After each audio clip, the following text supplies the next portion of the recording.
नमस्कार। आकाशवाणी से प्रस्तुत है समाचार प्रभात।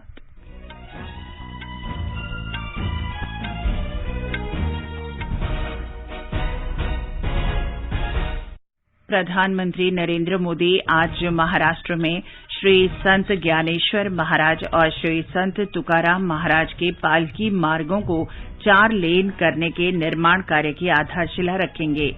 प्रधानमंत्री ने भाजपा कार्यकर्ताओं से लोगों और पार्टी के बीच विश्वास का सेतु बनने की आवश्यकता पर बल दिया। कहा, भाजपा किसी परिवार पर केंद्रित पार्टी नहीं। भारतीय जनता पार्टी आगामी पंजाब विधानसभा चुनावों में सभी सीटों पर चुनाव लड़ेगी। राष्ट्रीय टीकाकरण अभियान के अंतर्गत देश में 108 करोड़ 50 लाख से अधिक कोविड रोधी टीके लगाए गए। तमिलनाडु में तेज बारिश की चेतावनी के बाद राष्ट्रीय आपदा मोचन बल ने 4 टीम तैनात की। पंजाब सरकार ने पेट्रोल में 10 रुपये और डीजल की कीमतों में 5 रुपये प्रति लीटर की कटौती की। भारतीय तटरक्षक ने गुजरात में एक जलते जहाज से 7 मछुआरों को बचाया। 4 दिवसीय छठ पूजा महोत्सव आज से प्रारंभ। भारतीय टेबल टेनिस खिलाड़ी मनिका बत्रा और अर्चना कामत ने WTT कंटेंडर टूर्नामेंट में महिला डबल्स का खिताब जीता।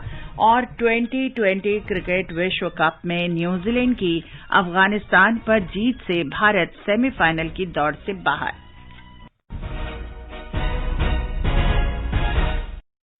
समाचार प्रभात में देवेंद्र त्रिपाठी के साथ मैं चंद्रिका जोशी।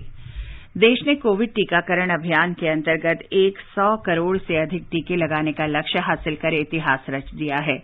इस महत्वपूर्ण कार्य में योगदान करने वाले चिकित्सकों, नर्सों और अन्य स्वास्थ्य कर्मियों का आकाशवाणी अभिनंदन करता है। इसके साथ ही हम आपको सतर्क भी करना चाहते हैं कि कोविड अभी समाप्त नहीं हुआ। आप सभी से हमारी अपील है कि यथाशीघ्र दोनों टीके लगवाएं और अन्य लोगों को भी टीके लगवाने के लिए प्रेरित करें। त्योहारों के समय कृपया इन 3 आसान उपायों का पालन अवश्य करें। मास्क पहनें, 2 गज की सुरक्षित दूरी बनाए रखें, हाथ और चेहरा साफ रखें। कोविड से संबंधित किसी भी जानकारी और मार्गदर्शन के लिए राष्ट्रीय हेल्पलाइन नंबर 01123978046 और 1075 पर संपर्क करें।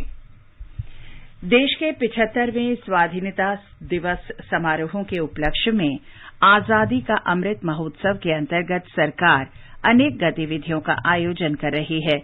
इस अवसर को जन उत्सव के रूप में मनाते हुए आकाशवाणी समाचार ने स्वाधीनता संग्राम और उसके गौरवशाली इतिहास पर विशेष प्रश्नोत्तरी कार्यक्रम शुरू किया है। ये क्विज 15 अगस्त 2022 तक प्रत्येक सोमवार और मंगलवार को समाचार प्रभात में शामिल होगा। भारतीय डाक विभाग अमृत महोत्सव क्विज में आकाशवाणी के साथ सहयोगी के रूप में शामिल है।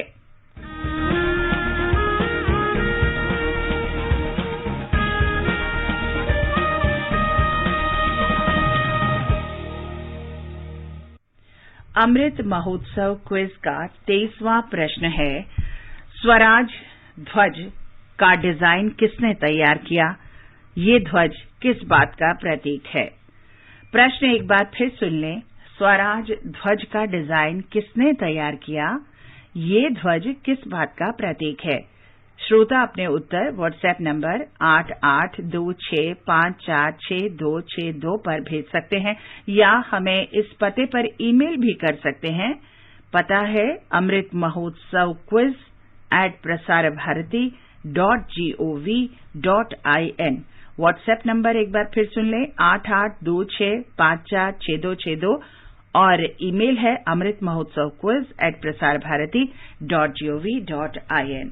एक भाग्यशाली प्रतिभागी को विजेता चुना जाएगा और कल के समाचार प्रभात में उनके नाम की घोषणा की जाएगी। विजेता को प्रमाण पत्र और सांकेतिक पुरस्कार दिया जाएगा। आजादी के 75 वर्षों का पर्व अमृत महोत्सव के पावन अवसर पर आकाशवाणी समाचार लेकर आया है अमृत महोत्सव क्विज।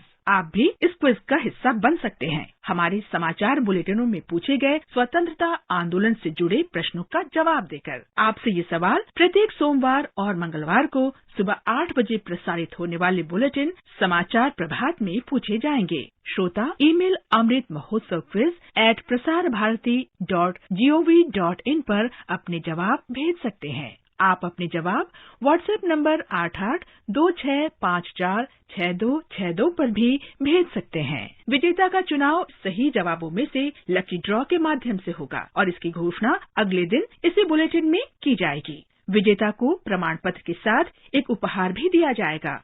साथ ही विजेता का नाम हमारे ट्विटर हैंडल पर भी फ्लैश होगा। तो आइए मनाएं आजादी के 75 वर्षों का पर्व अमृत महोत्सव आकाशवाणी समाचार के साथ।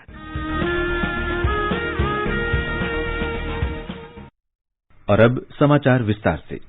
प्रधानमंत्री नरेंद्र मोदी आज वीडियो कॉन्फ्रेंसिंग के माध्यम से महाराष्ट्र के पंढरपुर में श्रद्धालुओं की सुगम आवाजाही के लिए 2 राष्ट्रीय राजमार्गों के कुछ भागों को 4 लेन करने के निर्माण कार्य की आधारशिला रखेंगे। इनमें राष्ट्रीय राजमार्ग 965 पर श्री संत ज्ञानेश्वर महाराज पालकी मार्ग के 5 खंड और राष्ट्रीय राजमार्ग 965 जी पर श्री संत तुकाराम महाराज पालकी मार्ग के 3 खंड शामिल हैं। इन राष्ट्रीय राजमार्गों के दोनों तरफ पालकी के लिए विशेष मार्ग बनाए जाएंगे ताकि श्रद्धालुओं को कोई कठिनाई न हो। कार्यक्रम के दौरान प्रधानमंत्री विभिन्न राष्ट्रीय राजमार्गों पर 223 किलोमीटर से अधिक लंबी सड़क परियोजनाएं भी राष्ट्र को समर्पित करेंगे। इन परियोजनाओं पर 11 अरब 80 करोड़ रुपए की लागत आई है। इनसे पंढरपुर को विभिन्न राष्ट्रीय राजमार्गों से जोड़ने में मदद मिलेगी। सड़क परिवहन और राजमार्ग मंत्री नितिन गडकरी और महाराष्ट्र के मुख्यमंत्री उद्धव ठाकरे भी इस अवसर पर उपस्थित रहेंगे। प्रधानमंत्री नरेंद्र मोदी ने कहा है कि भारतीय जनता पार्टी केंद्र में सर्वोच्च स्थिति में पहुंच गई है और इसका श्रेय पार्टी के जनसाधारण से जुड़े रहने को जाता है। कल शाम नई दिल्ली में पार्टी की राष्ट्रीय कार्यकारिणी की बैठक के समापन सत्र को संबोधित करते हुए श्री मोदी ने पार्टी कार्यकर्ताओं से कहा कि वे आम लोगों के विश्वास का सेतु बने। उन्होंने कहा कि भारतीय जनता पार्टी किसी परिवार के इर्द गिर्द केंद्रित नहीं है और सेवा, संकल्प तथा समर्पण इसके मूल्य हैं।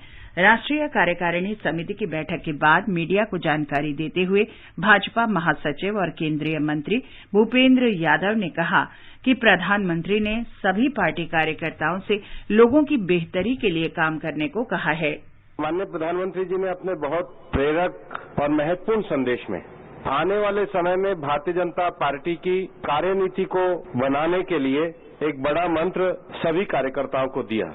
उन्होंने कहा कि भारतीय जनता पार्टी के कार्यकर्ताओं को सामान्य आदमी के मन के विश्वास का सेतु बनना चाहिए। श्री भूपेंद्र यादव ने कहा कि बैठक में चुनाव संबंधी राज्यों के लिए कार्यनीति और भाजपा शासित राज्य सरकारों की उपलब्धियों पर विचार किया गया। उन्होंने कहा कि भारतीय जनता पार्टी पंजाब में सभी सीटों पर उम्मीदवार खड़े करेगी। पार्टी की पंजाब शाखा के अध्यक्ष ने आगामी विधानसभा चुनाव की तैयारियों के बारे में बैठक में रिपोर्ट पेश की। दिन भर चली बैठक में उत्तर प्रदेश के मुख्यमंत्री योगी आदित्यनाथ ने राजनीतिक प्रस्ताव प्रस्तुत किया। एक रिपोर्ट। कार्यकारिणी की बैठक में प्रस्तुत प्रस्ताव में प्रधानमंत्री नरेंद्र मोदी के नेतृत्व की सराहना की गई और विपक्ष पर अवसरवादिता और घृणा की मानसिकता रखने का आरोप लगाया गया। प्रस्ताव में ग्लासगो जलवायु परिवर्तन सम्मेलन COP26 में भारत की स्थिति की प्रशंसा की गई। इसमें कहा गया है कि भारत प्रधानमंत्री नरेंद्र मोदी के नेतृत्व में नए मानदंड स्थापित कर रहा है, लेकिन विपक्ष षड्यंत्रों और दुष्प्रचार के जरिए कोविड-19 टीकाकरण कार्यक्रम को विफल बनाने में व्यस्त है। प्रस्ताव में पश्चिम बंगाल में भाजपा कार्यकर्ताओं के प्रति प्रायोजित हिंसा के लिए तृणमूल कांग्रेस की आलोचना की गई है। प्रस्ताव में ये भी कहा गया है कि जम्मू कश्मीर में सुरक्षा, शांति और विकास के नए अध्याय की शुरुआत हुई है। पार्टी ने बिहार, असम, तमिलनाडु, पुदुचेरी, केरल और पश्चिम बंगाल में विधानसभा चुनाव और अनेक उपचुनावों तथा स्थानीय चुनावों में सराहनीय प्रदर्शन किया है। समाचार कक्ष से दीपिका शर्मा। देश में कोविड टीकाकरण अभियान के अंतर्गत 108 करोड़ 50 लाख से अधिक टीके लगाए जा चुके हैं। राष्ट्रव्यापी टीकाकरण अभियान के अंतर्गत केंद्र सरकार राज्यों और केंद्र शासित प्रदेशों को निःशुल्क टीके उपलब्ध करा रही है। मुंबई में कल कोविड संक्रमण के 252 नए रोगी सामने आए हैं। बृहन मुंबई नगर पालिका के अनुसार कल 3 लोगों की मौत हुई। संक्रमण से मृतकों की संख्या 16,276 हो गई है।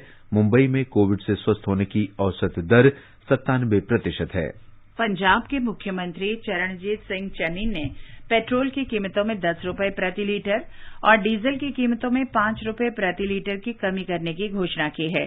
चंडीगढ़ में कैबिनेट की बैठक के बाद मुख्यमंत्री ने कहा कि पेट्रोल पर वैट की दर 27.27% से घटाकर 15.15% और डीजल पर वैट 17.57% से घटाकर 10.91% कर दिया गया है।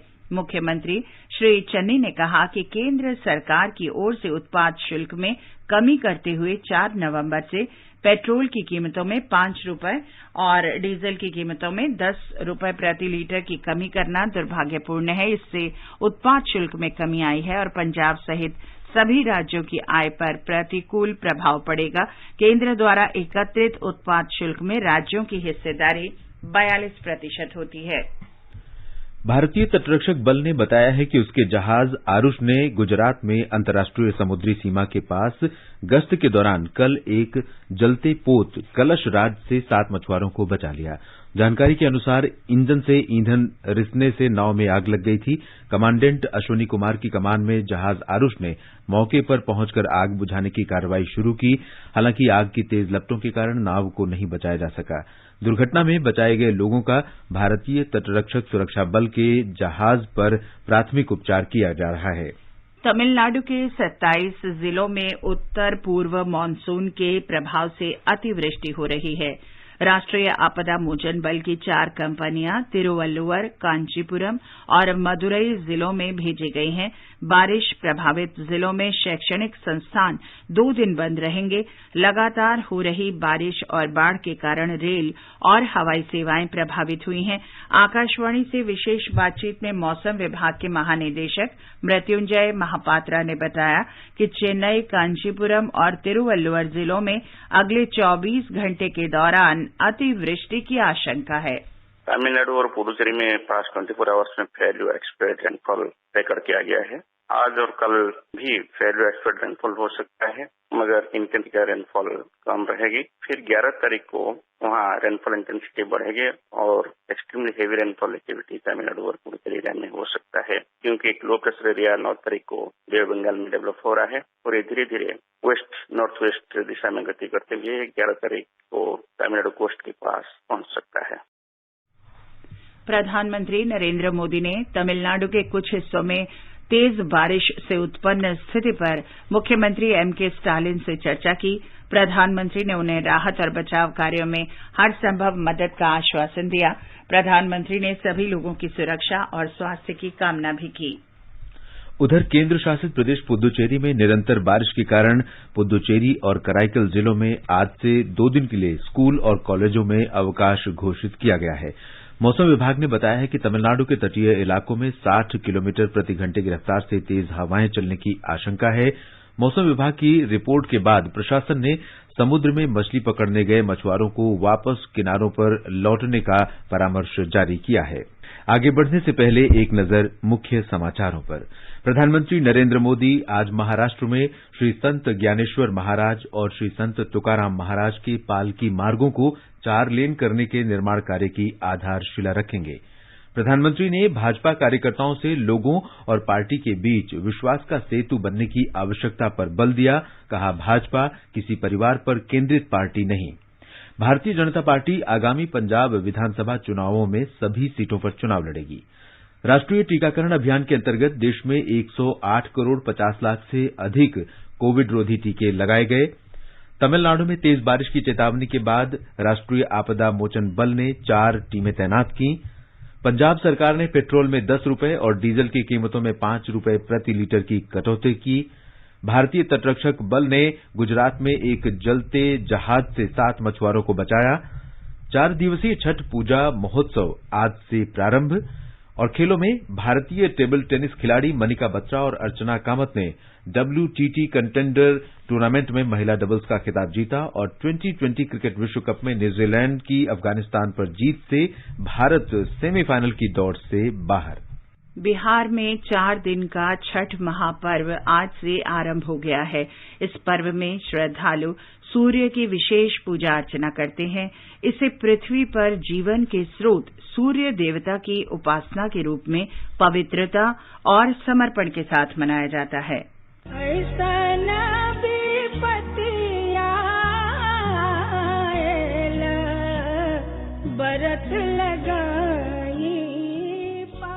नहाय खाए के साथ ही आज 4 दिवसीय छठ महापर्व का अनुष्ठान शुरू हो गया।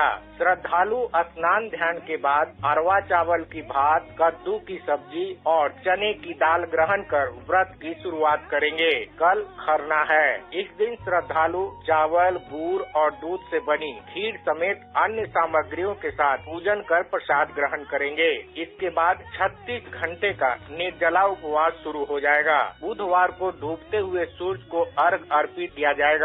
गुरुवार को उगते हुए सूर्य को अर्घ अर्पित करने के साथ ही छठ महापर्व का अनुष्ठान समाप्त हो जाएगा। आकाशवाणी समाचार के लिए पटना से कृष्ण कुमार लाल।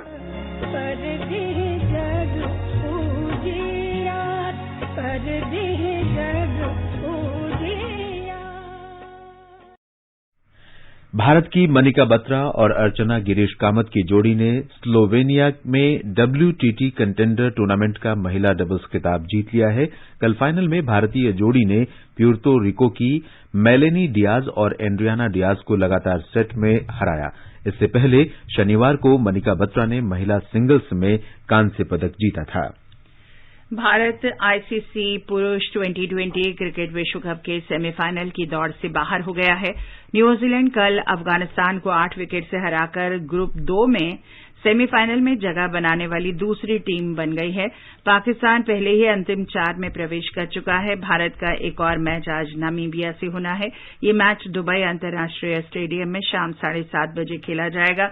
हालांकि इस मैच के परिणाम का भारत की संभावनाओं पर कोई असर नहीं पड़ेगा।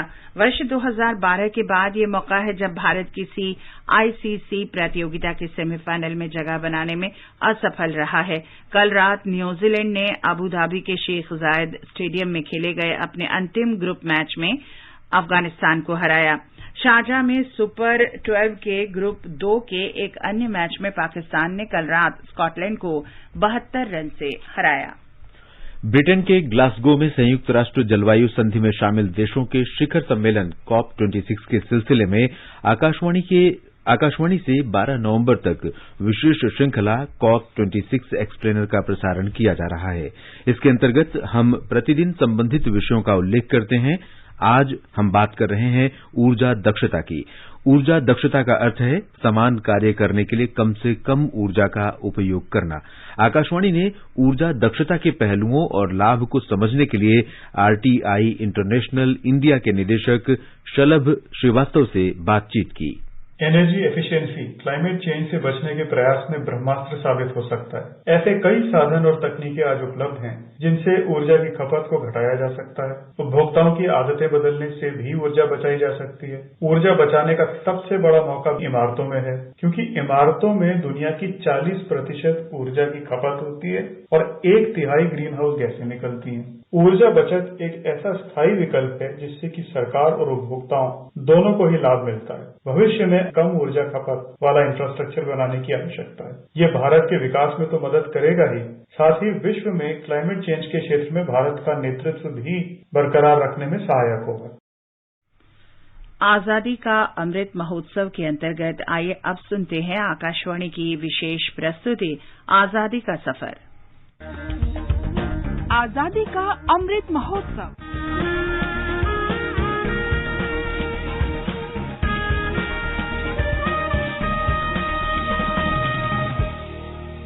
आजादी का सफर आकाशवाणी के साथ। भारत का गौरवशाली स्वतंत्रता संग्राम आधुनिक विश्व के अब तक के सबसे बड़े संघर्षों में से एक है। आकाशवाणी समाचार आपके लिए प्रतिदिन इस संग्राम की एक झलक लेकर आता है।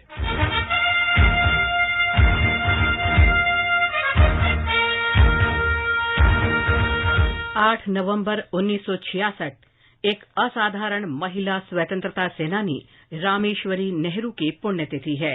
माताजी कहकर पुकारे जाने वाली रामेश्वरी ने महिलाओं को जागरूक करने में महत्वपूर्ण भूमिका निभाई और भारत में महिला आंदोलन के इतिहास में अमिट छाप छोड़ी।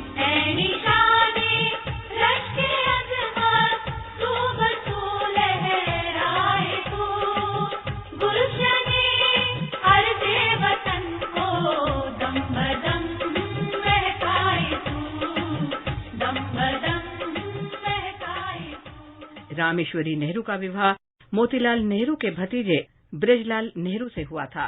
रामेश्वरी नेहरू ने अपनी इस भूमिका की शुरुआत प्रयागराज के आनंद भवन से की थी। ये भवन महिलाओं के मुद्दों के लिए संघर्ष और मातृभूमि की स्वाधीनता के लिए स्वतंत्रता सेनानियों की कर्मभूमि था।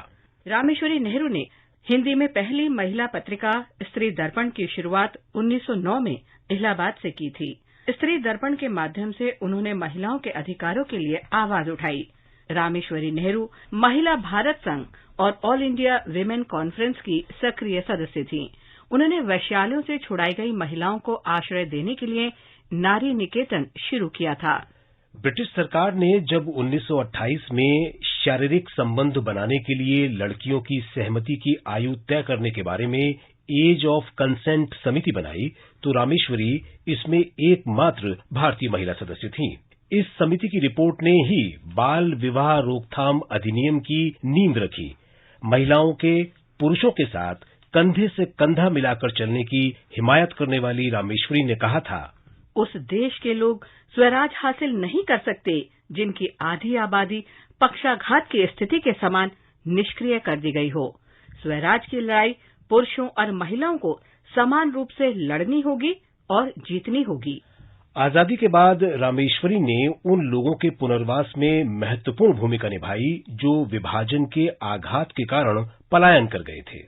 1955 में भारत सरकार ने रामेश्वरी नेहरू को विशेष रूप से विधवाओं, अनाथों, बच्चों और बुजुर्गों के पुनर्वास में उनके उल्लेखनीय योगदान के लिए पद्म भूषण से सम्मानित किया। उन्हें 1961 में लेनिन शांति पुरस्कार भी प्रदान किया गया।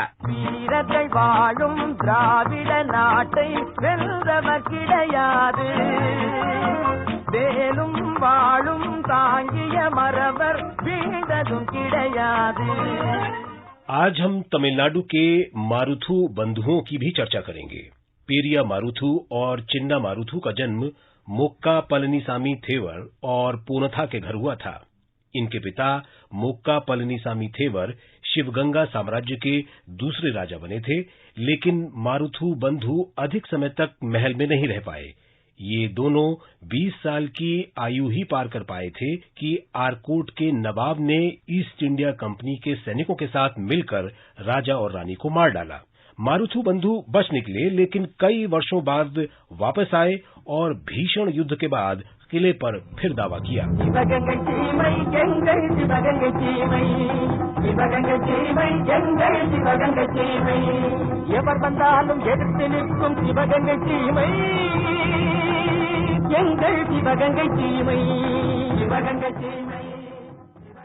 अठारह सौ 57 के सिपाही विद्रोह से 50 साल से भी अधिक समय पहले मारुथु पांडियार भाइयों ने अंग्रेजों की दमनकारी नीतियों के खिलाफ संघर्ष का नेतृत्व किया था।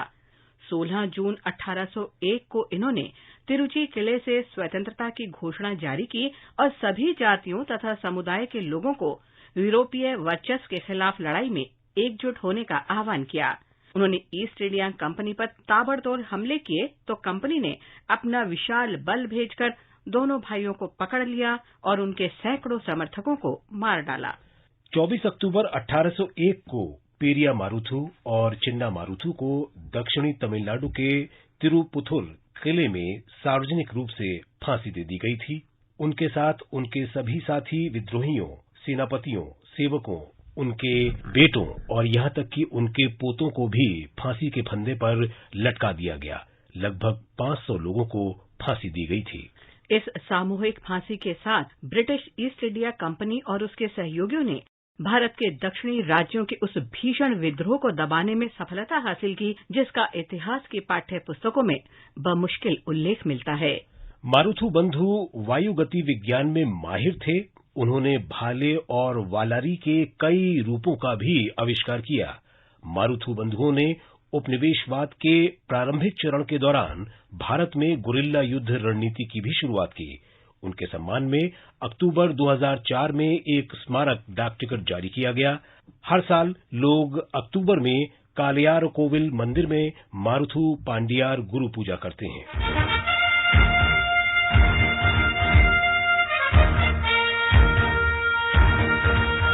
इसके साथ ही आजादी का सफर आकाशवाणी समाचार के संग श्रृंखला का ये अंक समाप्त होता है।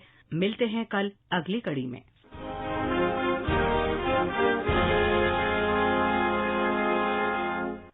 और देवेंद्र, अब बताएं आज के समाचार पत्रों में क्या विशेष है। जी चंद्रिका, भाजपा राष्ट्रीय कार्यकारिणी की बैठक में हुए आत्ममंथन और चिंतन को अखबारों ने अलग अलग शीर्षकों से सुर्खी में दिया है। प्रधानमंत्री के 5 राज्यों में जीत के मंत्र और सेवा को सबसे बड़ी पूजा बताए जाने को हरिभूमि ने बड़े अक्षरों में दिया है। राष्ट्रीय सहारा लिखता है, पीएम ने कहा जनता से जुड़ाव रखें और कार्यकर्ताओं की अनदेखी न करें।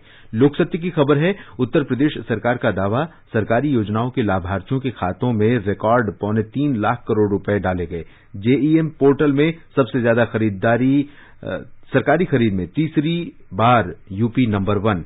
जीका वायरस के उत्तर प्रदेश में दस्तक देने को भी अखबारों ने महत्व दिया है। दिल्ली एनसीआर में वायु गुणवत्ता को भी अखबारों ने अहमियत दी है। अमर उजाला लिखता है, प्रदूषण में 48% पराली का हिस्सा। बुलेटिन समाप्त होने से पहले अमृत महोत्सव क्विज का आज का प्रश्न फिर सुन लें। स्वराज ध्वज का डिजाइन किसने तैयार किया? ये ध्वज किस बात का प्रतीक है? आप अपने उत्तर हमें व्हाट्सएप नंबर 8826546262 पर भेज सकते हैं या हमें इस पते पर ईमेल भी कर सकते हैं, amritmahotsav@prasarabharati.gov.in। और अंत में मुख्य समाचार एक बार फिर। प्रधानमंत्री नरेंद्र मोदी आज महाराष्ट्र में श्री संत ज्ञानेश्वर महाराज और श्री संत तुकाराम महाराज के पालकी मार्गों को 4 लेन करने के निर्माण कार्य की आधारशिला रखेंगे। प्रधानमंत्री ने भाजपा कार्यकर्ताओं से लोगों और पार्टी के बीच विश्वास का सेतु बनने की आवश्यकता पर बल दिया। कहा, भाजपा किसी परिवार पर केंद्रित पार्टी नहीं। भारतीय जनता पार्टी आगामी पंजाब विधानसभा चुनावों में सभी सीटों पर चुनाव लड़ेगी। राष्ट्रीय टीकाकरण अभियान के अंतर्गत देश में 108 करोड़ 50 लाख से अधिक कोविड रोधी टीके लगाए गए। तमिलनाडु में तेज बारिश की चेतावनी के बाद राष्ट्रीय आपदा मोचन बल ने 4 टीम तैनात की। भारतीय तटरक्षक ने गुजरात में एक जलते जहाज से 7 मछुआरों को बचाया। 4 दिवसीय छठ पूजा महोत्सव आज से प्रारंभ। भारतीय टेबल टेनिस खिलाड़ी मनिका बत्रा और अर्चना कामत ने WTT कंटेंटर टूर्नामेंट में महिला डबल्स का खिताब जीता। 2020 क्रिकेट विश्व कप में न्यूजीलैंड की अफगानिस्तान पर जीत से भारत सेमीफाइनल की दौड़ से बाहर हुआ। इसके साथ ही समाचार प्रभात का ये अंक समाप्त हुआ। नमस्कार।